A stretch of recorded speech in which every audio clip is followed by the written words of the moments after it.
Introducir un poco a Antonio Peiró, que es el autor del libro Los anarquistas que roban la política, la CNT en los ayuntamientos aragoneses 1931-36.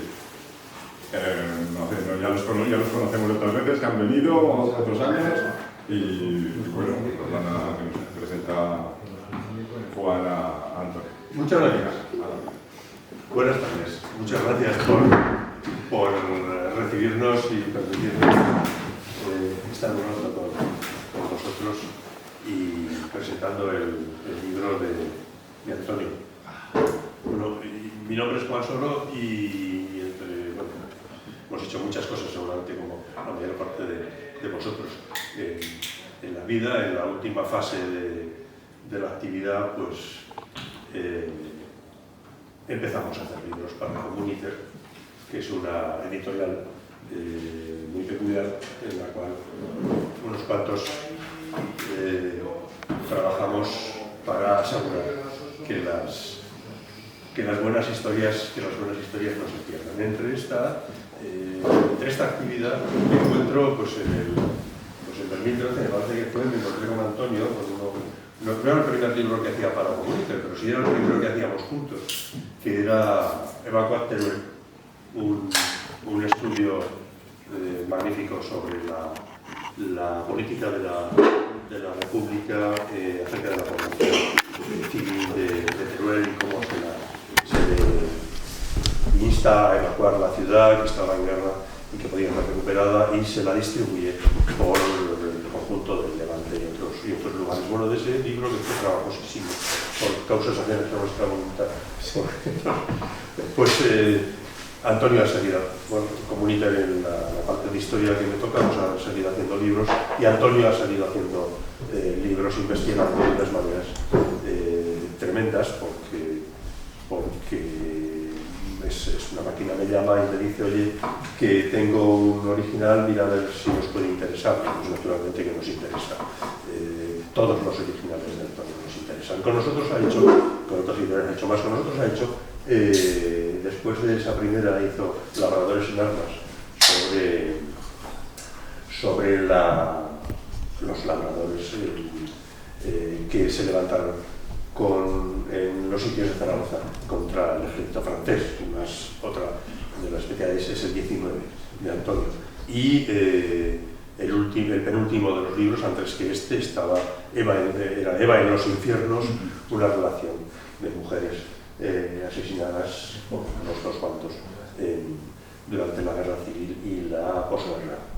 Y este es bueno, antes que este publicó con nosotros Martín Zapater, un trabajo también del siglo XIX y sus relaciones con Goya, otra investigación increíble. Y luego el que hoy presentamos, que es, pues eso, una sorpresa. Si os dais cuenta, si os fijáis, Antonio además, aparte de todas las actividades enormes que realiza y los trabajos de investigación que tienen un gran interés y que son extraordinariamente rigurosos, una de las características es que Antonio no termina los libros, sino que siempre está, oye, que si no lo sacamos tengo unos cuantos datos más que me interesa introducir, es decir, nunca deja el asunto.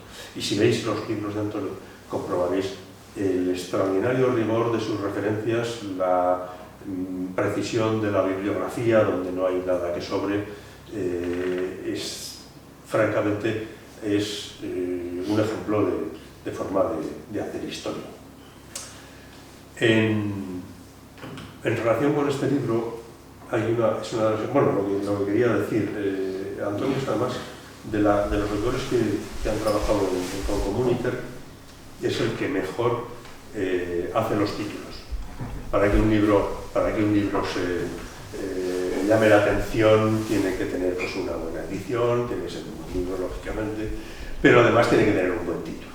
Antes os he dejado aquí un libro para la biblioteca, y es un libro magnífico, extraordinario, y que un servidor de ustedes no fue capaz de ponerle el título que merecía para que hubiera podido ser difundido. Lo que pasa es que ese libro de Guillermo Huertes, pues me causó tal impresión conocer a la persona y demás que le dejé incluso el que le había puesto, no lo cual fue un error porque no se ha podido difundir suficientemente. Pero Antonio hace unos títulos sensacionales y es Este, por ejemplo, pero tenemos Eva en los infiernos, que es un título magnífico, el Eva Teruel, una frase rotunda, o Los labradores en armas. O sea, es de una precisión y de un llamar la atención que a mí, pues como además escribe muy bien y tiene un trabajo muy riguroso detrás, no tengo que leer de lo que presenta, porque digo, y me voy a sorprender gratamente de nuevo y vamos a hacer otro libro de Antonio. No,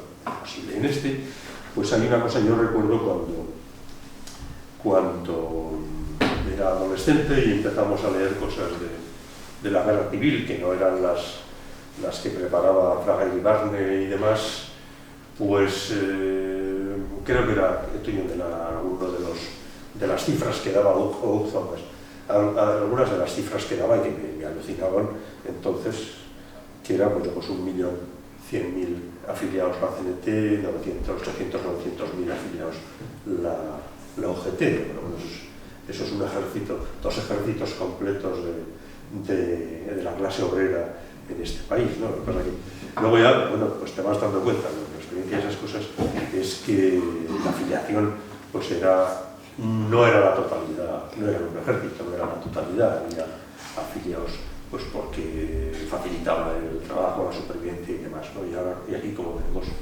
como ahora nos contará Antonio, la afiliación sindical tenía pues gente que militaba prácticamente en otros partidos, que era republicano, había muchos radicales socialistas y algún otro, ¿no? Entonces, este es un libro que nos aclara pues muchísimas cosas, y aquellas de que la cosa es más compleja y las personas son más complejas y las situaciones son más complejas de lo que la situación nos da. Aquí veréis que ha entrado profundamente en el tema y que da respuestas a muchas de las preguntas que el propio título del libro hace. Muchas gracias por recibirnos, muchas gracias, Antonio, y no digo más, y que nos cuente.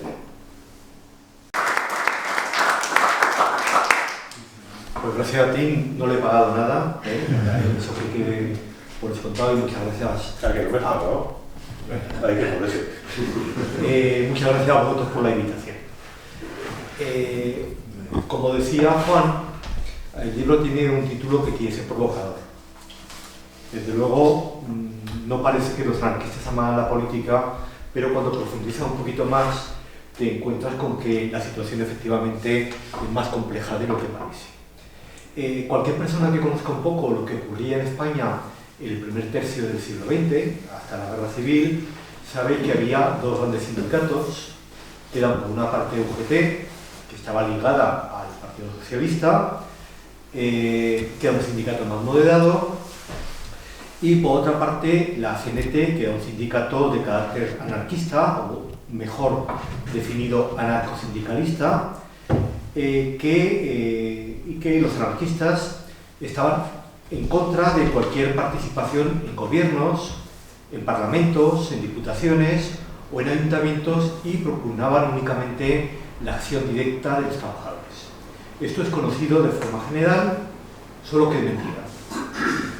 Es mentira, se ha repetido sistemáticamente, pero cuando bajas a la realidad y te olvidas de lo que dicen los congresos o las memorias y bajas a analizar el día a día, la situación, como decía, es más compleja. Yo empecé a trabajar con este libro pues viendo la causa general, que es el documento que organizan los franquistas en los años 40 para ver qué ha ocurrido en cada pueblo y proceder a depurar sistemáticamente a todo aquel que había tenido algún papel, grande o pequeño, en la República o en el periodo de la guerra. Entonces, por ejemplo, cuando se encuentra uno con el informe correspondiente a Pedrola, ya sabéis que Pedrola está a 26 kilómetros de Zaragoza, está aquí, en Pedrola, después de los primeros días, triunfó el golpe militar, y cuando uno se encuentra ahí con la composición del ayuntamiento, la conclusión de que había un alcalde que era miembro del UGT, hasta ahí normal, 2 tenientes de alcalde que eran miembros del CNT, uno de ellos también era miembro de Izquierda Republicana, y 6 concejales, 2 de Izquierda Republicana, 2 de UGT y 2 de CNT. Entonces lo primero que piensa uno es que esto está mal, esto está equivocado, no puede ser así, pero si esto ocurriera en la parte oriental de Aragón, era muy posible que el informante, que era la Guardia Civil, pues le hubiera asignado a esos concejales la militancia que tenían cuando comenzara la guerra. A partir del momento del inicio de la guerra hay una afiliación masiva a los sindicatos, también muy grande a los partidos, y lo primero que uno puede pensar es que están llevando a un periodo anterior lo que es posterior. Pero claro, como decía Pedrola, a partir de las primeras vacilaciones, el 23 de julio del 36 ya está claramente integrada en la zona rebelde. Claro, era muy difícil que en esos 5 días los concejales del ayuntamiento se hubieran afiliado rápidamente a la CNT y se lo fueran a contar a la Guardia Civil para que luego hiciera informes. Por tanto, la cosa no cuadra, y a partir de este caso y de otros muchos que hay en la zona occidental, pues fui investigando, y lo que vi es que este caso no era único, sino que durante la Segunda República hubo miembros de la CNT al menos en 43 ayuntamientos de Aragón, y que en julio del 36 estaban presentes en 41 ayuntamientos, y había al menos, lo que sabemos, había al menos 70 alcaldes o concejales que eran de la CNT y estaban en ayuntamientos. El libro se compone de 3 partes, una parte en la que analizo en general este fenómeno, una segunda que hago un análisis local en cada una de las poblaciones, y al que me voy a referir, no me voy a referir porque sería muy largo, y luego un intento de explicación de por qué la gente se afiliaba a UGT o a CNT. Cuando hablamos de la CNT tenemos la imagen de la guerra civil, y en la imagen de la guerra civil son ese tanque, esa pancarta o ese periódico en que aparece CNT FAI con muchísima frecuencia. Esta imagen se nos ha quedado grabada porque antes de la guerra había pocas fotografías, pero durante la guerra es un fenómeno que se extiende muchísimo. Pero esto no siempre era así. Hasta mediados de 1933, dentro de la CNT había una gran variedad de militancias políticas de distintos tipos. Había un sector que era anarquista, claramente anarquista, el sector de la FAI. La FAI se crea en 1927, que era muy pequeño, pero que tenía una gran influencia dentro del sindicato. Pero también había un sector que se denominaba a sí mismo simplemente anarcosindicalista, que era el sector del trentismo y el partido sindicalista, el sector, por ejemplo, de Juan Peiró o de Ángel Pestaña, el manifiesto de los 30, y que en un momento determinado se articula en lo que se llaman sindicatos de oposición, que abandonan, y la Federación Sindicalista Libertaria, que abandonan la CNT durante un tiempo y se vuelven a incorporar en mayo del 36. Había también comunistas. Había 2 partidos comunistas dentro de la CNT. Por una parte, el bloque obrero campesino, de Maudín, cuyos miembros son expulsados de la CNT en abril de 1932. Las federaciones de Gedona y de Lérida, que controla el bloque obrero campesino. Poco después la abandona también la Federación de Tarragona. Pues estamos hablando de las 3 de las 4 capitales provinciales. Y estas federaciones constituyen la Federación Obrera de Unidad Sindical, que celebra una conferencia en Barcelona en 1936. Pero está también el Partido Comunista de España. El Partido Comunista de España está dentro de la CNT hasta que, bueno, a partir del año 31 hay una serie de expulsiones, y finalmente en el año 32 los sindicatos que estaban dirigidos por comunistas crean la Confederación General del Trabajo Unitario, que tiene una vida breve, muy pequeña, y que posteriormente entrará a formar parte de UGT. Pero también hay presencia dentro de la CNT de miembros de Izquierda Republicana.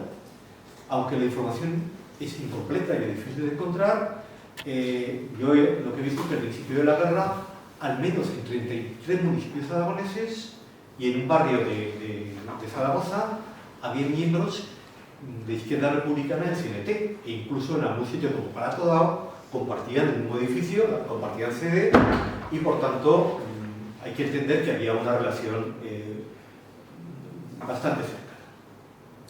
Pero la mayor parte de los afiliados a CNT no tenía una ideología determinada. Muchos de ellos sencillamente estaban en un sindicato o en otro porque era la forma de asegurarse el trabajo.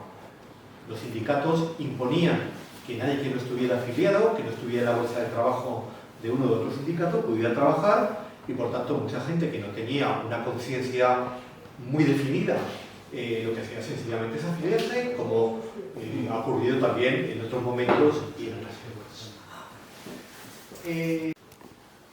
Si bien con respecto a la participación política en general, la clave, lo que opinaba CNT sobre la participación política está muy claro, la situación de los ayuntamientos era un poco peculiar. Y era peculiar por varios motivos, porque sobre todo en ayuntamientos muy pequeños era muy fácil, cuando se presentaban candidaturas de las elecciones municipales, si las elecciones eran limpias, era muy fácil ganar. En sitios donde había muchos jornaleros, muchos pequeños propietarios, se podían plantear perfectamente el tener una presencia fuerte en los ayuntamientos. En abril de 1931, cuando tienen lugar las elecciones que llevan a la República, la CNT está completamente desorganizada. Mientras que UGT había sido consentida, la CNT prácticamente estaba en cuadro, no tenía organizaciones locales, y los pocos miembros que había estaban ahí. La CNT no llamó a la participación en las elecciones, pero tampoco llamó a la abstención, y todo parece indicar que una parte muy importante de los afiliados votó a los partidos republicanos, y algunos de los miembros de la CNT se presentaron precisamente en estas candidaturas republicanas. En el mes de junio tiene lugar un congreso. En este congreso se produce una expulsión de los comunistas que habían asistido al congreso, y el Comité Nacional de la CNT presenta una propuesta que se aprueba por unanimidad, en la que se dice que cualquier miembro que desempeñase un cargo y presentase su candidatura a concejal, diputado provincial o diputado a Cortes, se consideraría dimitido del cargo de la CNT, y se establecen medidas para su readmisión o expulsión definitiva. Pero no hay una expulsión directa de estas personas que podían estar en un ayuntamiento. Hay una expulsión de los cargos representativos. Uno de los grupos que se escinde, es muy significativo, el de los sindicatos de oposición. En el año 34, en julio del 34, celebra su primer Congreso Nacional de la Federación Sindicalista Libertaria, lo que se llama atletismo, el sector de por ejemplo, de Juan Peiró, que luego sería ministro de la Guerra Civil. Y en ese congreso, que ya digo, no es de la CNT, es en este momento de la Federación, se plantea una cuestión, uno de los temas que se tocan directamente, se titula ¿ha de ser baja de la Federación Sindicalista Libertaria aquel que sin pertenecer a partido político alguno sea elegido por el pueblo representante del municipio? Y es precisamente la agrupación de Zaragoza la que pide más flexibilidad. Estamos hablando de un Congreso Nacional. Es la agrupación de Zaragoza la que pide mucha más flexibilidad a la ponencia, porque en algunos pueblos de Aragón explica que los trabajadores habían exigido a los militantes sindicales que aceptasen el cargo de concejal. Me voy a referir a algunos hechos que tienen lugar en 1931 y 33 y que son muy significativos. Lo haré a lo que pasa en Beceite, Albarate de Xinca y Valdelas-Matas en 1931 y Valderrobles en 1933, pero es probable que esto ocurra en más lugares. Las tres localidades, el caso de Valdelas-Matas es distinto, y lo comentaré luego, tenían elementos comunes. Eran localidades pequeñas, con entre 1.000 y 2.000 habitantes, aunque no eran de las más pequeñas, y tenían un movimiento asociativo muy importante.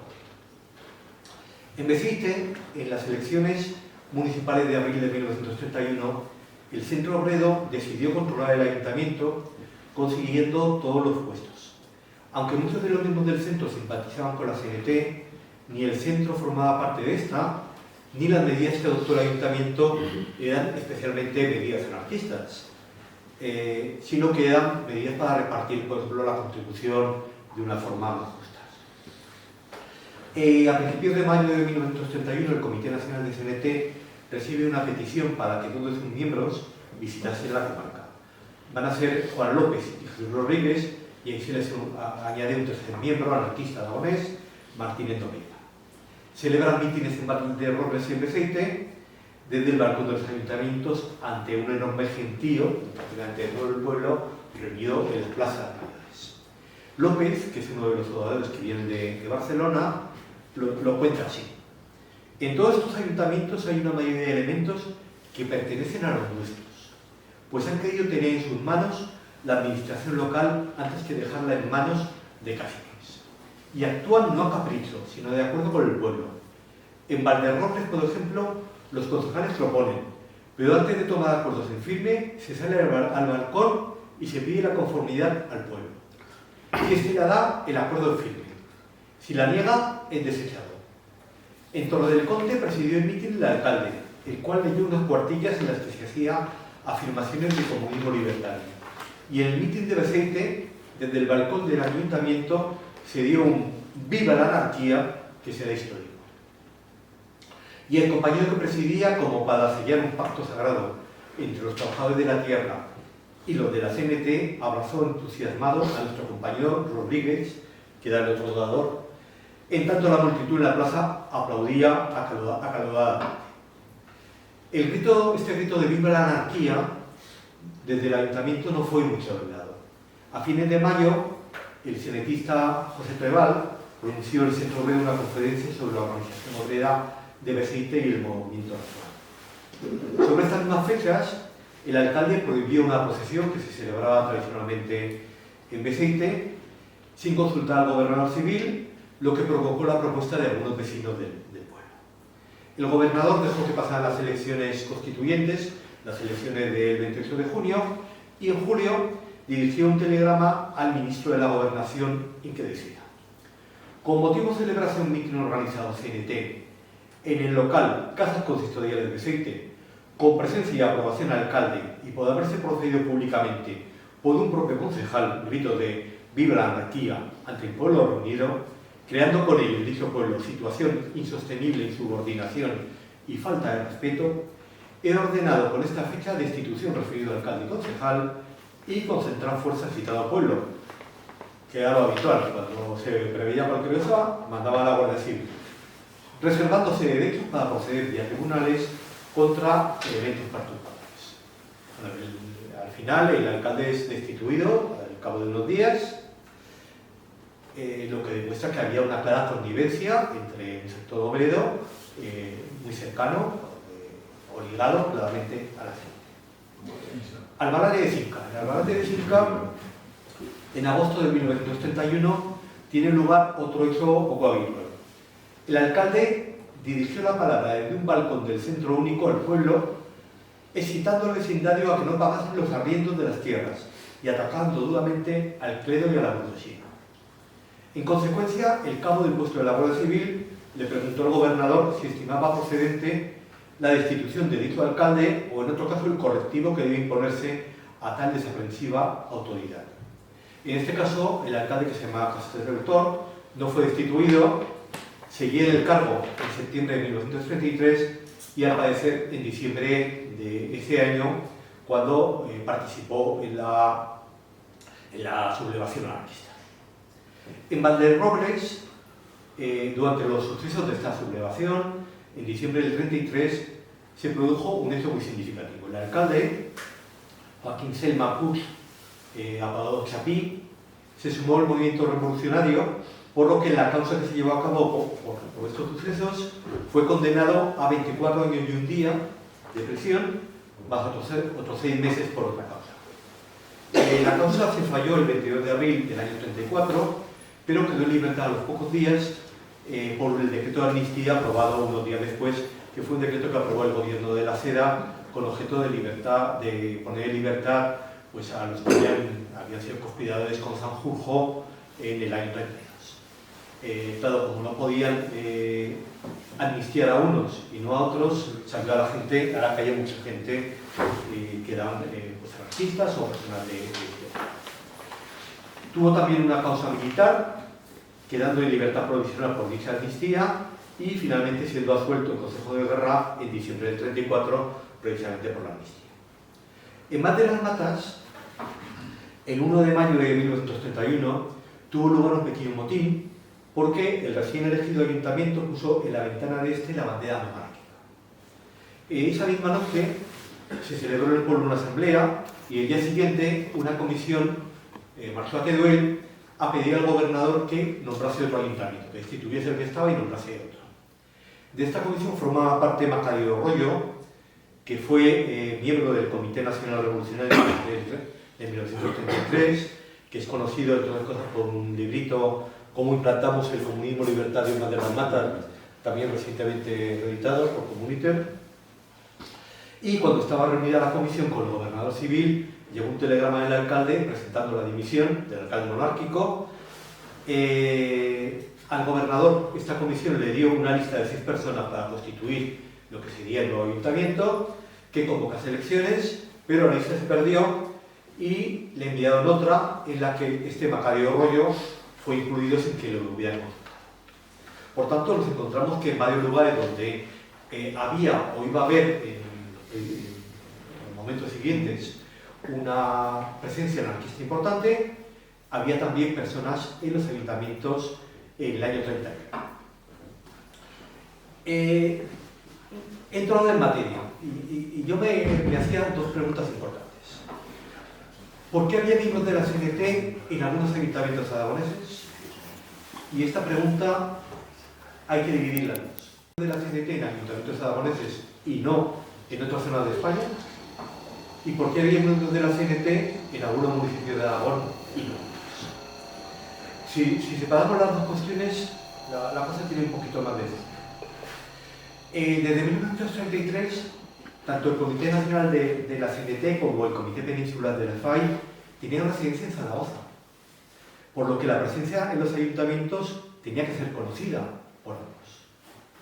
Tampoco le pudo pasar desapercibida al Frente Popular, ya que varios de los cenetistas que a partir de marzo del 36 fueron nombrados por los nuevos gobernadores civiles, que eran quienes nombraron a muchos de ellos, estos cenetistas habían pasado por la cárcel, habían participado en la sublevación del 33, eran muy conocidos. Por tanto, hay que concluir que la presencia era bien vista, tanto por la CNT, tanto por la FAI, como por el Frente Popular. En el año 36, en julio del 36, como decía, había alcaldes o concejales de la CNT al menos en 41 ayuntamientos, distribuidos por toda Aragón. 13 en Huesca, 16 en Teruel y 2 en Zaragoza.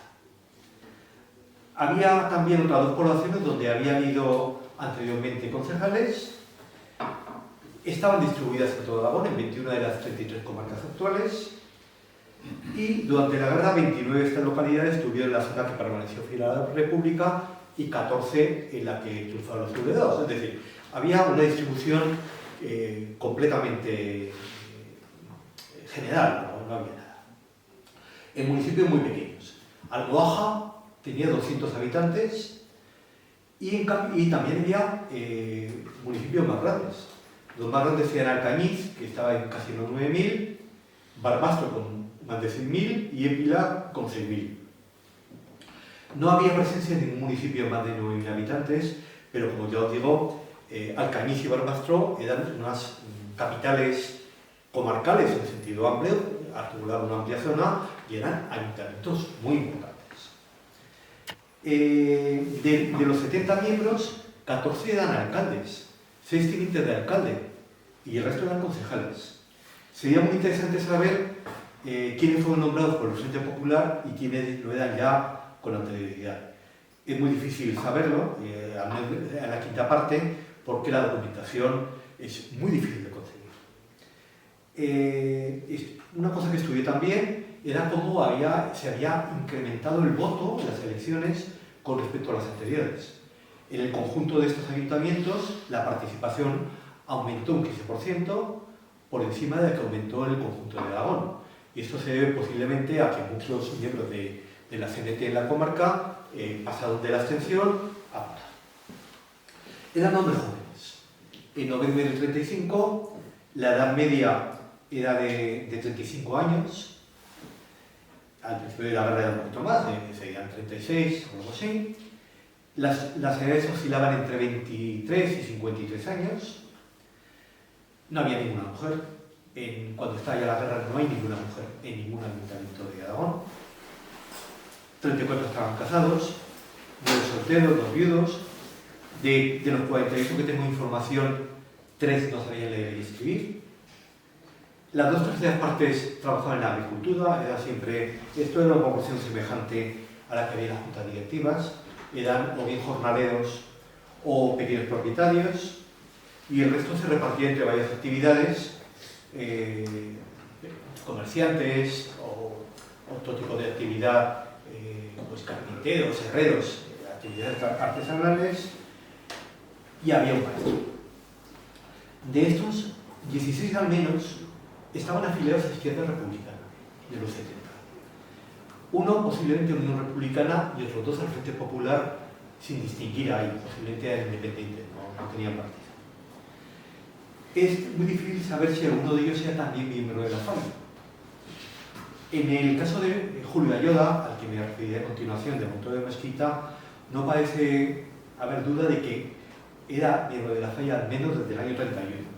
Y es posible que también lo fueran otros casos, entonces en Salas Altas, un par de concejales en Barbastro y otras 6 personas en la que es más difícil saberlo. Pero había miembros de la FAI en algún año. A pesar de los acuerdos del Congreso del 31, varios miembros de los ayuntamientos simultaneaban el cargo en el ayuntamiento con las juntas directivas de la CNT. 2 de ellos o 3 presidían el sindicato único local. 12 eran miembros y tenían diversos cargos, y otro había sido presidente del sindicato único.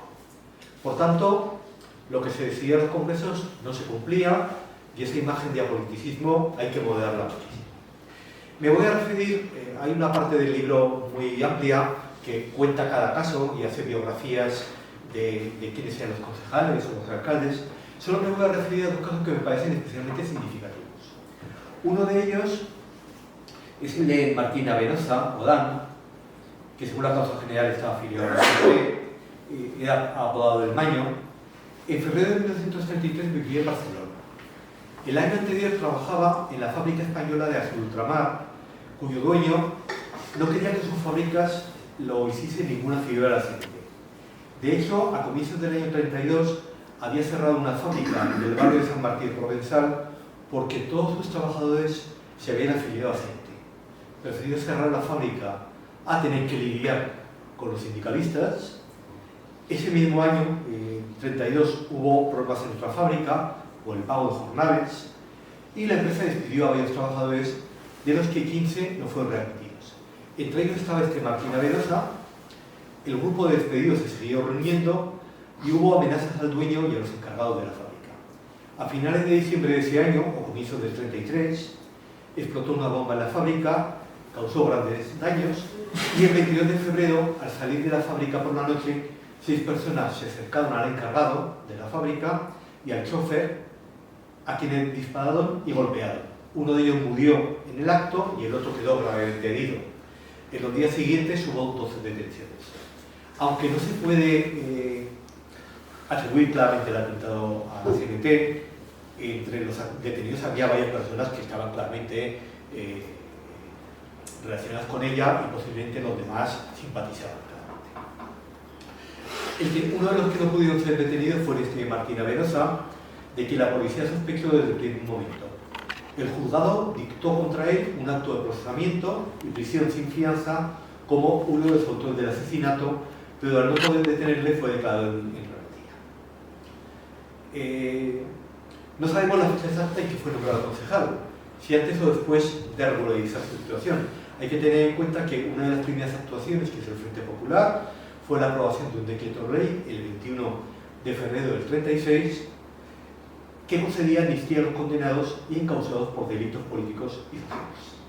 Bueno, pues el 13 de marzo Avenosa se presentó ante la Audiencia Provincial de Barcelona, les explicó que la amnistía la aceptaba y a continuación se fue a su pueblo, que era Peralta de Alcofrea, a ser concejal. O sea, este es uno de los casos claros y rotundos. El otro todavía más claro, es el caso de Julio Ayola, el Quedol de Monte de Mesquita. A este la militancia anarquista le venía de familia. Su padre había sido deportado al castillo de La Mola, en Mahón, junto con Salvador Seguí, el Maudí del Sucre. A los 16 años, Julio se marchó a París. Militó brevemente en el Partido Comunista Francés, pero luego se unió al movimiento libertario y se convirtió en propagandista. A causa de estas actividades tuvo que huir de Francia, volvió a España y cuando en mayo del 31 se publicó en Solidaridad Obrera la creación de un sindicato único en Alcodesa, lo leyó y viajó a la villa para crear más sindicatos en la comarca. Se afilió al sindicato de Alcodesa, formó un pequeño grupo y crearon sindicatos en varias poblaciones de la zona. De acuerdo con el comité regional, organizaron la comarcal de la CNT y una vez organizada se lanzó a organizar la FAI, comenzando por constituir en Alcodesa el grupo rebelde, que fue el segundo grupo de la FAI en crearse la provincia de Teruel. Luego distribuyó el periódico Tierra y Libertad, que era también de la FAI, y a finales de diciembre del 31, con inicio de enero, realizó una gira de propaganda por la zona alta de la comarca, acompañado de otro famoso anarquista, Joaquín Ascaso, que fue presidente del Consejo de Aragón. En enero del 32 participó en los sucesos revolucionarios, fue sometido a dos causas, una por tenencia ilegal de armas y otra por desórdenes públicos. Estuvo nuevamente en prisión por los sucesos de diciembre del 33 y cuando estaba en la prisión provincial de Teruel organizó el comité para el apoyo a los presos políticos. Luego, saliendo de la cárcel, trabajó en el movimiento de tierras en la zona de Utrillas, se estaba construyendo la línea férrea Barcelona-Madrid y ahí adquirió conocimientos sobre explosivos y gran experiencia sobre dinamitero que luego le serviría a la guerra. Fue despedido en septiembre del 34 y reeditó su actividad a la propaganda. Por tanto, tenemos otro anarquista, además un miembro de la FAI muy significativo. Bueno, ¿qué hacían esta gente en los ayuntamientos?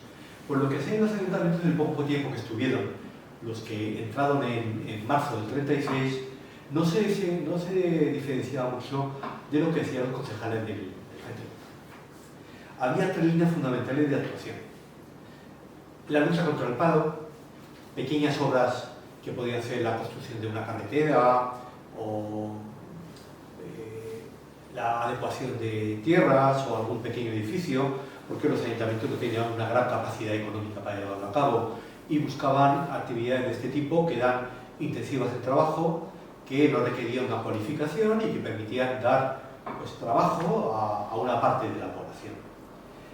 El segundo elemento que hacían estos ayuntamientos fue reponer a funcionarios, que normalmente eran el secretario, el alguacil, algún guarda, que habían sido suprimidos por los ayuntamientos de derecha, o quitar a personas nombradas por los ayuntamientos de derecha y poner a otros. Y el tercer elemento en el que actuaban también estos ayuntamientos era la cuestión religiosa, pues que siempre tenía que ver con procesiones, toque de campanas, un tema muy conflictivo siempre que era el tema de los cementerios que se arrogaba la iglesia y que por ley eran cementerios civiles, y entonces pues, surgían conflictos cuando iba a haber algún enterramiento que no era religioso. Hubo un conflicto muy importante en Barbastro, muy conocido, que es el tema de la propiedad del seminario de Barbastro, que es muy largo de duración y de conflicto. Y por tanto, lo que tenían es un comportamiento que no se diferenciaba mucho de los concejales del Frente Popular. Bueno, esto es lo que contaba en la primera parte.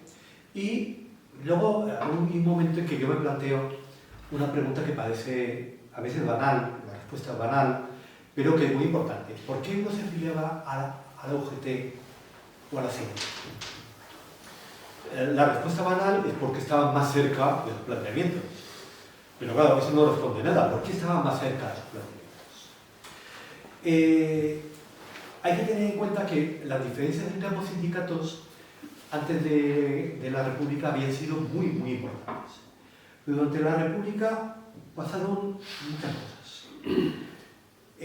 Había una diferencia importante, que eran los juzgados mixtos, los juzgados compuestos por miembros de los sindicatos y representantes de los empresarios que tenían como función pues, intervenir cuando había conflicto. UGT los apoyaba activamente, participaba en ellos, pero la CNT era totalmente contraria a su existencia. Y esa diferencia no se resolvió en ningún momento. Pero por otra parte, UGT no tenía ningún reparo en utilizar la huelga como medida de presión de los trabajadores frente a los propietarios, fuese cual fuese su papel en los juzgados mixtos. Estas huelgas muchas veces eran de ámbito local, pero hay que tener en cuenta que en julio de 1934 la Federación Nacional de Trabajadores de la Tierra convocó una huelga general campesina, duramente reprimida, hubo 13 muertos, más de 200 heridos y más de 7.000 campesinos encarcelados, que mostró que no desdeñaba la acción directa cuando la consideraba conveniente. Luego está la convocatoria de octubre de 1934, los procesos revolucionarios. Por tanto, había diferencias con CNT, pero no eran tan importantes como habían sido antes. Además, la cuestión de los juzgados mixtos prácticamente nunca aparece en las reivindicaciones de los campesinos. Esto es muy importante. Lo que aparece en las reivindicaciones de los campesinos era lo que se llamaba la ley de términos, que dentro de un municipio solamente podían trabajar aquellos parados que vivieran dentro del municipio y estuvieran inscritos en la bolsa de trabajo. Y ahí había unidad, ahí no había diferencias entre un sindicato y otro. La otra cuestión que podía dividir a los afiliados de un sindicato y otro era la acción revolucionaria y el uso de la violencia. La CNT había promovido movimientos insurreccionales en enero y diciembre del 33, saldados también con numerosas detenciones, con un número muy elevado de muertos, que habían dejado a la organización en una situación de extrema debilidad. Pero le pasaba lo mismo a UGT. Ambos, por ejemplo, se habían unido en Zaragoza en los meses de abril y mayo de 1934 en una huelga general de 35 días, que era la más larga que había tenido lugar como huelga general, la más larga que ha tenido lugar nunca en Aragón. Había huelgas de empresa mucho más largas, pues hemos tenido hasta hace poco la de transporte urbano en Zaragoza, pero una huelga general de 35 días no la ha habido nunca. Y estaban unidos. Entonces, quienes a la altura del año 35-36 quisieran ingresar en un sindicato o en otro y no tuviera una ideología demasiado definida, se encontraba ante otras alternativas que las que podía elegir. La única forma que se me ha ocurrido de ver cuáles podían ser las diferencias ha sido analizar las juntas directivas, que las juntas directivas en muchos lugares pequeños prácticamente eran la gente activa. O sea, no había, fuera de las juntas directivas, por ellas pasaban en un momento o en el otro todo el mundo que era realmente activo, porque eran pueblos a veces muy pequeños. Lo ideal sería poder comparar listas de afiliados, pero no hay listas de afiliados, hay alguna suelta, pero no tenemos para el conjunto. Al analizar las juntas directivas hay que tener mucho cuidado, porque no tiene sentido comparar la directiva de la ciudad de Zaragoza con la directiva de, lo que sé, de Petrola, por un ejemplo, o de las Matis. Tienen estructuras muy distintas. Entonces lo que he hecho es coger aquellos pueblos donde estaban los dos sindicatos, porque eso me permite comparar dejando fuera otros elementos. Además me permite trabajar con un montón de pueblos, con muchas juntas. ¿Qué diferencias se encontraban?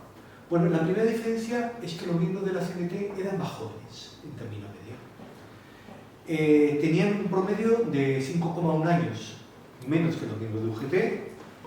En el caso de las medianas era 5,4, y en los tramos de población entre 2.000 y 4.000 habitantes y por debajo de 1.000, las diferencias eran muy altas.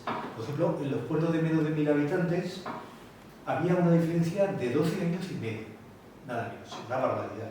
Los sujetistas de hasta 35 años eran el 81% del total, y en cambio los sujetistas de hasta 35 años eran solamente el 57%.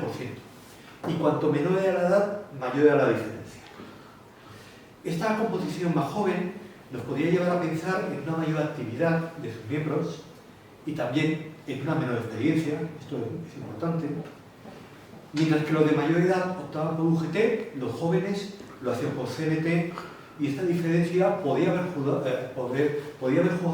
a favor de la CNT si no se hubiera producido la guerra, si hubiera continuado esta situación durante unos años, porque la renovación habría sido mayor, los jóvenes podían ser más activos, pero llegó la guerra y se cortó, cambió la situación completamente. Cuando se ve la situación profesional, también hay diferencias. En el sector agrícola y ganadero, aunque en conjunto la proporción es muy parecida, dentro de CNT la proporción de jornaleros era mayor. En cambio, era menor la proporción de pequeños propietarios. Hay que tener en cuenta que la diferencia de pequeño propietario y de jornalero en muchos pueblos era bastante real. Muchos jornaleros tenían una parcela muy pequeña y muchos pequeños propietarios en alguna parte del año podían trabajar para otro. Pero esa definición que se daban a sí mismos sí que se puede medir de alguna manera. Sí que era mayor la proporción de los miembros de la UGT entre profesiones más cualificadas. En la industria, el comercio y la banca, en trabajadores de cuello blanco, o sea, lo que son oficinistas, profesionales medios, funcionarios, en la presencia en este tipo de profesiones que estaban un poquito más cualificadas, aunque poco más. Una cosa que me llamó la atención es que el grado de instrucción, saber leer o escribir, no era significativo, al contrario de lo que pasaba en Barcelona. En Barcelona la proporción de miembros de la CNT que no sabían leer y escribir era mayor que la de UGT, pero aquí no. Voy terminando, y una primera conclusión es que queda fuera de toda duda de que la CNT estuvo representada en los ayuntamientos aragoneses antes del inicio de la guerra civil en una proporción pequeña, un 5%, pero en algunos ayuntamientos, ya digo, distribuidos en todo Aragón, y algunos como Barbastro o Alcañiz, que eran ayuntamientos importantes. En cambio, fuera de Aragón, la búsqueda que he podido realizar, solamente he encontrado presencia de la CNT en 5 ayuntamientos de toda España. Algunos en La Rioja, también en Extremadura, pero casos muy aislados y poco significativos. No solo esta presencia hace necesario replantearse el pretendido total apoliticismo de la Confederación, al menos durante el periodo del Frente Popular. Voy a citar algún caso y con eso terminar. Los días 1 y 3 de mayo de 1936 se celebró en Caspe un congreso destinado a promover la elaboración de un estatuto de autonomía, es también muy conocido, y esta celebración coincidió en el tiempo con el segundo congreso extraordinario de la CNT que tuvo lugar precisamente en Zaragoza. Ahí se reincorporaron, fue un gran congreso, se reincorporaron los sindicatos de la oposición, se acordó proponer a la UGT la formación de una alianza revolucionaria. Pues al Congreso de Caspe, al Congreso por la Autonomía de Aragón, se adhirió la organización de la CNT de Caspe. Y es probable que también lo hiciesen otras organizaciones locales, aunque no tenemos una relación de ellas. Las cosas no terminaban ahí. Ya saben también que en octubre del 36 se celebró en Guadalajara un pleno extraordinario del sindicato de Aragón, de la CNT, en el que se acordó la constitución del Consejo Regional de Defensa de Aragón, que en un primer momento estaba formado exclusivamente por miembros de la CNT y presidido por Joaquín Ascaso. Una de las primeras cosas que hace el Consejo es visitar al presidente del Consejo de Ministros, Francisco Lauro Caballero, el 1 de noviembre, viajar a Madrid para formalizar las relaciones y conseguir que el Consejo sea reconocido por el Parlamento. A raíz de esa visita, Joaquín Ascaso concede varias entrevistas y hay varias versiones que no son coincidentes literalmente, pero cuyo contenido es equilibrado. Leo dos párrafos distintos que vienen a decir lo mismo. Dice Ascaso: uno de los principales motivos del funcionamiento de este organismo es la petición del Estatuto Aragonés, que seguramente se deja a las Cortes de la República tan pronto ésta reanude sus funciones. Y en otro lugar: si las circunstancias hubieran sido normales, nosotros los aragoneses nos hubiéramos limitado a pedir la aprobación rápida, como se ha hecho con el Estatuto Vasco y el Estatuto Aragonés. Pero la situación no es normal y por eso hemos creado el Consejo, con objeto de que la región aragonesa tenga exactamente la misma autonomía que las demás regiones. La Vanguardia, Barcelona, llega a afirmar que el Consejo había viajado a Madrid para hacer entrega al gobierno del Estatuto de Aragonés. Entonces, como podemos ver, en un periodo breve de tiempo, cuando se inicia la guerra, los anarquistas aragoneses no solo habían comenzado a participar en un órgano de gobierno, como el Consejo de Defensa, Consejo Regional de Defensa de Aragón, sino que se mostraban partidarios de que las Cortes aprobasen el Estatuto de Aragón. Y, por tanto, bueno, este es uno de los elementos que analizo también. Por eso termino titulando el libro con ese título que es provocador, pero que creo que es realista, de los anarquistas que amaban la política, porque a pesar de muchos de ellos no estar integrados en ninguna organización política o no de actuar en ayuntamientos, sí que había una parte de ellos que participaba en ellos, y yo creo que un conjunto importante de la afiliación que sí que seguía con verdadero interés los hechos políticos y que había votado al Frente Popular. Ya digo que en su momento, en aquellos ayuntamientos que estudio, el incremento de participación es del 15,2%, y ese 15% en buena medida se explica por el número de la gente.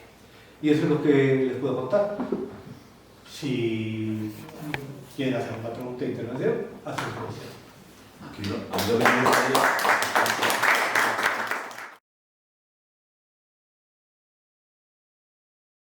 con un presidente anarquista, con todo el Consejo Regional, que por cierto, la formación de los consejos regionales fue una iniciativa de la CNT también. Sí. También fue así, una regional que hubo plenaria en Madrid, de regionales. Entonces, que hubiera un Consejo Regional de Defensa, el Consejo de Aragón, formado y demás, y pidiera al gobierno central y demás su reconocimiento, eso hay que marcarlo dentro de que aquí hubo un golpe de Estado. Aquí no hubo dos bandos, aquí hubo unos golpistas y el resto que se defendió y les plantó cara. No hubo dos bandos, hubo unos golpistas que quisieron tomar por las armas el poder y aniquilar al resto. Entonces, algo tenían que hacer. Y una de las cosas que tenían que hacer con todo hecho polvo, con todo derruido, toda la administración derruida política, en el momento en que dan el golpe de Estado, tienen que hacerse cargo de las cosas. Y eso es lo que hicieron, sin más. Que sea contradictorio, claro que es contradictorio, como los 4 ministros que hubo después, es contradictorio con las tesis anarquistas, pero algo tienen que hacer. A mí, si alguien, en estos momentos, con la formación que tenemos cada cual, ¿no? Mi referente son ellos, ¿no? Si hubiera vivido en esa época, ¿qué hubiera hecho? ¿Qué hubiera hecho? Pues hubiera tenido que mojarme. Y una manera de mojarme, si estoy en un pueblo, pues es entrar a formar parte de todo lo establecido administrativamente en un pueblo o en una ciudad donde fuera. Y solamente, ya me callo, un apunte. Comentas tú, en el 31 estaban poco menos desarrollados la CNT. Pues qué casualidad que al poco tiempo estaba plenamente en auge. Algo habría por debajo. Serían ilegales, estarían los cuadros fuera, no se daban a conocer, muchos en la cárcel, pero al poco tiempo estaban a plena función. Entonces algo habría por debajo. Y la segunda cuestión, en el 33, para ratificar esto que te digo, en el 33 todos los cuadros de la CNT aragoneses estaban encarcelados, sí, a raíz de la revuelta de diciembre. Y sin embargo, en el 34 los que capitanearon la huelga de verdad fue la CNT. Y duró más de un mes. Entonces, ¿qué pasaba? Si eran semi-analfabetos, si no tenían ideología, la gente se apuntaba al sindicato pues porque tenían que comer, etcétera, etcétera, que también, como es que hicieron frente con semejante organización durante más de un mes una huelga general, que no se parece nada a los autobuses, ojo, una huelga general entonces era una huelga general, ojo, ahí lo dejo. Por eso me gustaría una conversación larga. No, en el año 3, bueno, es muy interesante que no respondo o opino. En el año 31, UGT venía de una situación en la que había estado autorizada. Claro. Había estado autorizada, había participado en el Consejo de Estado. A partir del año 25, los 2 primeros años del AITO de Primo de Rivera, la presencia era más pequeña, pero a partir del año 25 en algunos casos, 27 en otros, se han venido formando legalmente organizaciones de UGT en muchos pueblos de Aragón, fundamentalmente en la zona de Cinco Villas, en Borja, pero habían estado funcionando continuamente sin ninguna presión. La CNT estaba completamente prohibida. Claro.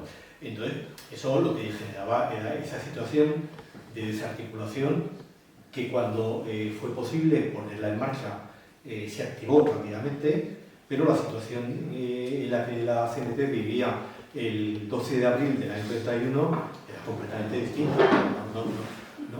No tenía una posibilidad, salvo en pequeños núcleos. Una diferencia importante es que los pequeños núcleos de la CNT eran muy activos, eran muy concienciados, y eso permite llevar a cabo la organización de una forma más coherente, más rápida, que cuando lo que tienes es una afiliación grande, pero una militancia baja. Entonces, le digo, la explicación está precisamente en esa militancia intensa de este grupo de gente que lo que hace es poner en marcha la organización en muy poco tiempo. Pero eso no lo digo como crítica a la CNT, sino todo lo contrario, sino que son situaciones diferentes que hay. Yo quiero introducir en lo que dices tú la ideología, porque la ideología es el motor que mueve todo. Y yo creo que en una organización tan radical como era entonces, que buscaba la revolución social, no era el Frente Popular, buscaba otra cosa. Entonces, esa gente algo tendría en la cabeza también, porque si no, uno que es un pobrecito que va a trabajar y luego va a su casa y se guarda en su casa, no se mete en un sindicato revolucionario, no se mete. Se mete gente normalmente que tendría ganas de hacer algo, no todos con la misma intensidad, nada más, ahí lo dejo. Quiero introducir en lo que dices tú la ideología, que te la has dejado entre la gente normal. Pero simplemente no, pero hay una cosa importante. Muchos de los simples afiliados estaban afiliados porque era prácticamente imposible trabajar si no estabas en la bolsa de entonces, tenemos listas de afiliados nosotros en la Almunia. En la Almunia tenemos la lista de afiliados a Izquierda Republicana y a la CNT. Y hay varios miembros que están en ambos. ¿Por qué estaban en la CNT y no en UGT? Porque funcionaba la CNT. Y entonces se afiliaban al único sindicato que había. En la Almunia posiblemente había un pequeño sector que estaba muy ideologizado, pero como pasa en todos los sindicatos, hay gente que se afilia porque luego puede ir de vacaciones o tiene unos descuentos y demás. Eso ha pasado toda la vida y seguirá pasando. Y esto tampoco es una crítica de ningún tipo, es constatar la realidad. Yo tampoco iba a hacer una pregunta sino opinar, y es que tampoco es una contradicción con el anarquismo participar en política, aunque no lo pueda parecer, porque los anarquistas desde el principio han sido múltiples, entonces cualquier acción, la acción directa no era solamente la revolución, era la cultura, eran muchas cosas. Entonces, en un momento dado pues salieron una serie de anarquistas que España llegó a montar un partido político, que dan un escaño, veían cualquier herramienta para conseguir sus fines, que tampoco era contradictorio. Lo sé porque también en mi familia, que eran anarquistas, pues en un momento dado decidieron votar o decidieron no votar, siempre buscando pues, la mejor opción entre las que había. Entonces es lógico que sí que funcionen así, y lo cual no quita para nada que el objetivo final final fuera conseguir el ideal anarquista. Lo que parece que eran bastante flexibles y porque se encontraban en unas circunstancias muy complicadas. Se tenían que adaptar a lo que hubiera. Entonces no es tan contradictorio, yo creo. De hecho, tenían lo que tú has comentado, que había muchas opciones dentro del anarquismo y que la opción política no estaba totalmente descartada. Era mi opinión. Que lo que pasaba, lo que tú has estado explicando en los ayuntamientos, que por qué participaban o no, tenía mucho que ver con lo que estaba haciendo la República entre ellos. Ellos la esperaban con una gran expectativa en el 31, inmediatamente les defrauda, se vuelven en contra de ella y entonces empiezan a montar huelgas revolucionarias. Entonces era una reacción a lo que esperaban que hiciera la República. La República les va defraudando y en el 35-36 que no les queda otra que participar. Es cuando hay un debate profundo y dicen, bueno, pues no os decimos que votéis, pero no nos queda otra. Visto lo que venía, es mi opinión. Lo que especulo. Yo, a ver, reiterar un poco lo que se está comentando. Yo agradezco la presentación que has hecho del tema porque además creo que rompe la dinámica habitual, y es lo propio. Y además el propio título del libro, como se ha comentado al principio, pues es rompedor, ¿no? Los anarquistas que aman la política. Porque en definitiva, como se está comentando, pues no estaba excluido. Ni el dogma general era la exclusión de que toda la gente que estaba en el sindicato tenía que estar al margen de. Es más, como se demuestra en los pueblos relativamente pequeños, había un vínculo completamente directo entre lo que es intentar luchar por la mejora de las condiciones de vida a nivel sindical y a nivel social del propio pueblo, ¿no? Con lo cual, yo creo que no es ninguna contradicción. Otra cosa es que desde el propio movimiento libertario anarquista se ha querido excluir esa parte, que es lo que a mí personalmente creo que más peso ha dejado. Se ha intentado excluir, como si no existiera, como si no hubiera, como si fuera al margen, dogmáticamente se apartan. No, eso no es la acción social. Pues es parte de la acción social y la historia lo ha demostrado que ha sido así. Lo fue así en los ayuntamientos y fue así en el propio Consejo de Aragón. Quiero decir, porque fue realmente pues, un órgano administrativo que se creó para defender lo que se había luchado en el frente anteriormente, ¿no? Y es una ventaja fundamental. Pero esa contradicción dentro del propio movimiento libertario llega hasta posteriormente, en la reconstrucción de lo que es la propia CNT, cuando se habla del Consejo de Aragón, aquí en Zaragoza se cuestiona. Y en los primeros años, en los años 70 y 80, cuando se legaliza la organización, se pone entredicho lo que era el propio Consejo de Aragón, en el sentido de que eso es política, no nos entra en ello, se cometieron errores, se menospreciaba una de las grandes conquistas que se había hecho por el movimiento libertario. Son contradicciones ahí que, bueno, que hay que analizarlas y ponerlas en valor, nada más. Nada más. Yo creo que como ya había sido Tú, que eres mayor, bueno. Vale. Bueno, para mí la representatividad que estás ahí exponiendo de los pueblos de Aragón es una cosa lógica. Un pueblo de 100 habitantes con 4 caciques de familia, pues lógicamente participas porque serías tonto de dejarle a los caciques coger esos poderes. Pero si lo analizas globalmente, en toda la parte de Cataluña no se da. ¿Por qué no se da? Porque ahí está el punto también. Y aquí Izquierda Republicana sí que participa constantemente en CNT. Igual que participa todo el movimiento de Joaquín Costa. Igual que participa, por ejemplo, un dato de el Consejo de Aragón, cuando lo ponen dando representación hasta a los más minoritarios. Por ejemplo, tienen 2 representantes, ¿cómo se llamaban? El Estado aragonés, que era una organización que se llamaba Estado. El Estado aragonés no está en el Consejo de... Sí. 2 UGT, los miras y verán la composición del Consejo de Aragón, porque reparten, no son tontos, ahí aplican la política. Y aplican la política aunando a distintos sectores fuera de CNT. O sea, eso está claro. Lo que nos ha demostrado, a mí no demuestra eso de que sea una participación, porque participar se participa. Participar haciendo un nuevo idioma, que da sus frutos, que hay más de millones de españoles que hablan el esperanto. Se participa en una cultura culinaria, como es la cuestión vegetariana.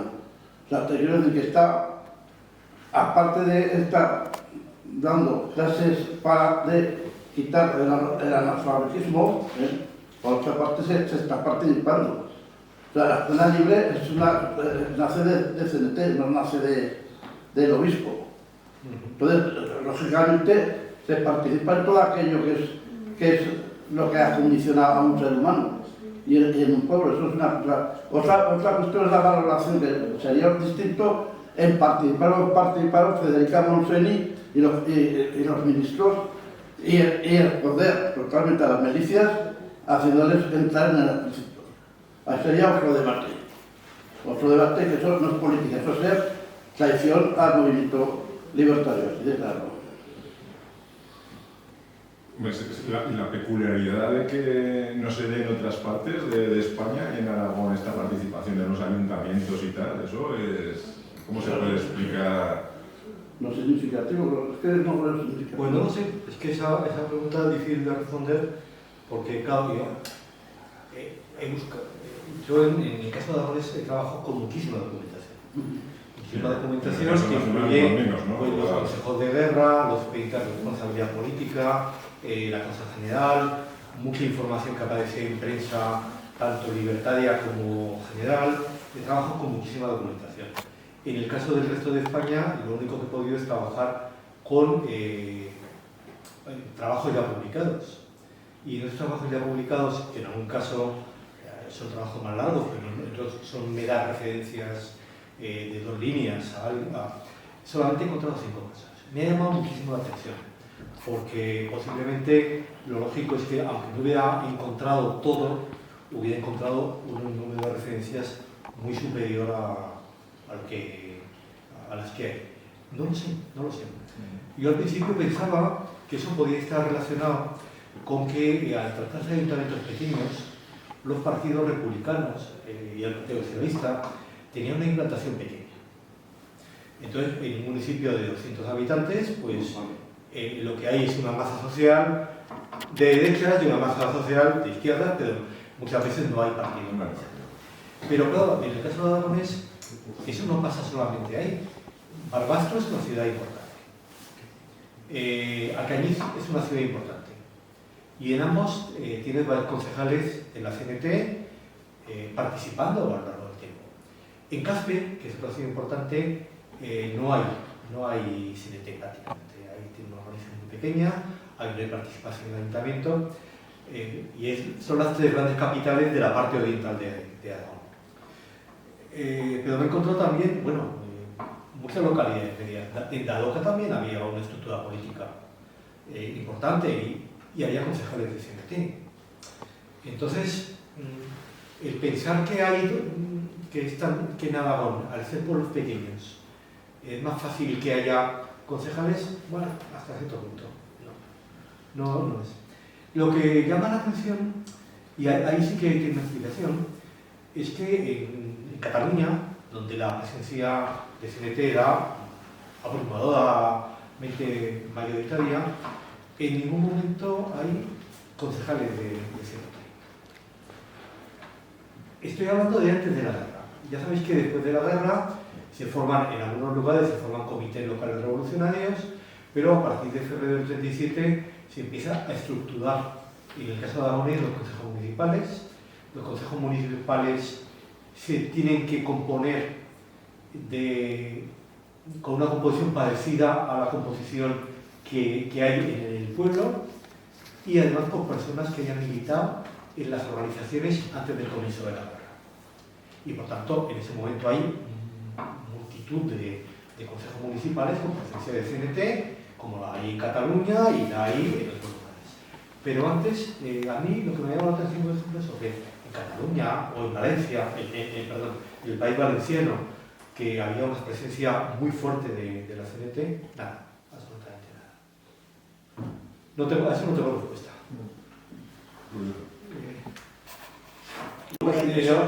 Si me llamas de usted, no te contestaré. Yo por aquí, por lo que he leído, Azaña y Largo Caballero no le hicieron ni puto caso a Ascaso y a la gente que fue para representar el Consejo de Aragón. O sea, pasaron de ellos olímpicamente. ¿Me da usted su opinión sobre Pues bien, le voy a explicar. Sí, estoy ahora trabajando en una biografía de Escaso. Y esto me hace que estoy revisando mucha documentación que ya era conocida, pero además toneladas de informaciones que aparecen en prensa, porque Ascaso dio muchísimas entrevistas a lo largo de su vida. No le hicieron ni caso.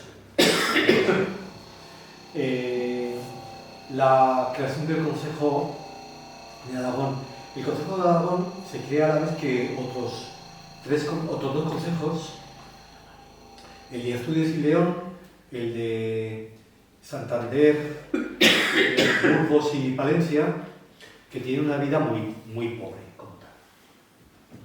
Pero la creación del Consejo es que era una situación de la CNT ha organizado el Consejo. La alternativa es o lo reconocemos o no. Pero una vez reconocido, el siguiente paso, que le cuesta mucho al propio Consejo, porque al principio estaba previsto que el Consejo estuviera formado por 6 miembros de la CNT, 2 socialistas y un republicano. Esto es lo que aparece en las primeras declaraciones. Termina estando formado por 6 miembros de la CNT y 6 del Frente Popular. 2 de UGT, 2 de Izquierda Republicana y 2 del PSE. Llama la atención que el PSOE como tal no está representado. Pero este es el mal menor. El mal menor porque, ya digo, al gobierno de la República le quedaba la solución o de reconocerlo o de aguantarse. Y desde el primer momento, los primeros meses son más tranquilos, pero empiezan a surgir toda una serie de conflictos que son importantes. A ver, un conflicto muy importante, o algunos conflictos muy importantes. Lo primero, se acusa el principal papel de Aragón durante la época del Consejo era proveer de productos agrarios a Cataluña. Para proveer de productos agrarios a Cataluña tienes que tener a la gente cultivando. Y si tienes a la gente cultivando, no puedes tenerla en el frente. Entonces, hay muchas críticas a que en Aragón se mandan pocas personas al frente, pero lógicamente, por una parte, el Consejo de Aragón no tiene atribuciones militares y entonces, bueno, pues esa situación se critica que la línea del frente en Aragón no avanza, lo cual es cierto, la línea del frente en Aragón no avanza, salvo el caso de Teruel y el caso de Belchite, que tienen una presencia, o sea, una duración muy pequeña, pero es que en el resto de España la línea del frente retrocede. Con lo cual, bueno, hay que plantear. Yo hay un hecho que se ha destacado poco y que en esta biografía sí que cabe destacar, y es que un hecho diferencial es el altísimo grado de unidad que existe entre CNT y UGT durante la guerra. Ascaso promueve una reunión entre ambos sindicatos en que llegan a un acuerdo de colaboración permanente. La prensa se habla incluso de fusión, y esto se está hablando prácticamente al mismo momento que surgen los mayores conflictos dentro de Barcelona. Yo creo que hay un momento determinado en que hay un auténtico temor a que una fusión sindical que se pudiera producir en Aragón dejara al gobierno de la República mucho más débil de la situación en la que estaba, porque entonces prácticamente la situación de ambos sindicatos se come a toda la actividad política como tal. Me he perdido. No sé por dónde iba la respuesta, pero en cualquier caso lo que es evidente... El peligro que tenía el gobierno central, es lo que acabas de decir tú, era un peligro de que estos sindicatos o el Consejo de Aragón cogiera notoriedad, cogiera fuerza, cogiera cada vez más como te diría, más funciones, por ahí más, ¿no? Sí, por ahí va porque si estos acuerdos sindicales hubieran seguido adelante, y ya digo, hubo varios mítines de presentación del pacto en varias localidades, en la calle, se mueve de Robielos y creo que otro fue en Barbastro, hubo muchas cosas en esta línea. En un momento en que esos dos sindicatos en el resto de España estaban peleándose a muerte, generaba una dinámica que no era apetecible. La propia creación del Consejo es muy criticada por la Generalitat de Cataluña, porque claro, el momento de creación del Consejo lo que hay son columnas militares que van cada una a su bola, pero que permiten que el control económico por parte de la Generalitat sea mayor y por parte de las columnas que han venido de Barcelona sea mayor. Entonces, esto debilita la posición en ese momento, no tanto del gobierno de la República, pero sí de la Generalitat. Y a partir del momento del gobierno de la República. Pero, sí. ¿No sería que la UGT en Aragón estaba menos influenciada por los comunistas? Todavía no se habían echado, no habían copado tanto como en otras partes. Por ejemplo, en Cataluña y en otras partes. ¿No? Sí, pues ese, más independiente, más ese es un elemento. La serie Jimeno, toda esta gente que estaba tan en contra de los comunistas y veían el papel que ya estaban haciendo los comunistas de Cataluña es la que, Ascaso tiene que ir a Cataluña, a la etapa que la Generalitat va a la Madrid diciendo a la Generalitat que sí que permite que se haga el Consejo de Aragón. Eso es así. O sea, se está paralizado por la Generalitat de Cataluña. Pero logra en un momento de que eso se quite. Ahí está la rebelión, el caso que es el Lister odia totalmente lo que es el Consejo de Aragón y Lister es el que se lanza como un vampiro para la sangre de Aragón y del Consejo y acabarse el Consejo de Aragón. Claro. Y Lister es significativo de lo que es. Volviendo, UGT tiene un problema además en Aragón. UGT tiene una presencia muy alta en las zonas que conquistan los rebeldes desde el prenombre. O sea, la presencia en el campo era dispersa, pero era muy intensa en Cinco Villas y en Borja. Era también muy importante en Zaragoza, pero en la parte oriental de Aragón era una situación de mucha mayor debilidad. Entonces, claro, eso genera una situación distinta a que si, por ejemplo, Zaragoza, si las tres capitales hubieran estado en la zona donde fracasa la rebelión, posiblemente la dinámica habría sido completamente distinta. Pero es que en esa zona oriental, pues había presencia, lógicamente, pero salvo localidades como Caspe, donde era más importante, digamos que UGT durante una parte importante, UGT y el PC también, y el PC prácticamente es inexistente, el PC crece durante la guerra, no antes de la guerra. Y crece con mucha gente que además, yo he podido seguir ahí pues, casos de gente que viene, que son aragoneses que están en la emigración en Barcelona y que vienen de la emigración en el momento de la guerra y que son realmente más bien miembros del Partido Socialista Unificado de Cataluña que del PC. Porque la unificación ahí, Cataluña tiene un efecto muy importante a la hora de que el PSOE es un partido nuevo, ha demostrado que es capaz de hacer la unidad del proletariado pues después de una reivindicación de mucho tiempo, no tiene historia anterior, por tanto no tiene éxitos, pero tampoco tiene fracasos anteriores, y entonces la influencia ahí del PSUC y de los afiliados que están en Barcelona es una influencia importante, muy importante. Hace unos años una biografía de Miguel Alcubierre, que fue uno de estos aragoneses que estuvieron en Barcelona. Él nació en Tardienta, la familia emigró a Barcelona, y es un personaje muy interesante porque es uno de los que vienen, además, durante la guerra. Él empezó la militancia en la CNT, en un momento determinado se pasó a UGT durante el periodo justo anterior a la guerra y fue director general, estuvo como comisario político en Tardienta. Él no era del PSOE, era del UGT, pero era de esos aragoneses que venían de fuera. Y luego volvió después de la guerra, después de mayo del 37 volvió a Barcelona, fue director general de transportes y tuvo un papel muy importante. Pero es uno de estos casos de llegada de gente de Barcelona que era muy importante, porque hay que tener en cuenta, a ver, cuando uno se iba de Tardienta a Barcelona, pasaba de un pueblo de 1000 habitantes a una ciudad, en su caso de 700 y pico mil, cuando en los años 30 era de 1 millón, con una vida política y sindical y cultural y de todo que no tenía punto de comparación. Entonces, claro, los aragoneses que venían de Barcelona ante la guerra habían estado metidos en todo, habían tenido una formación muy importante y entonces la gente que venía del UGT o del PC es que volvían de una realidad. Sí, tenía su prestigio, venían con un prestigio.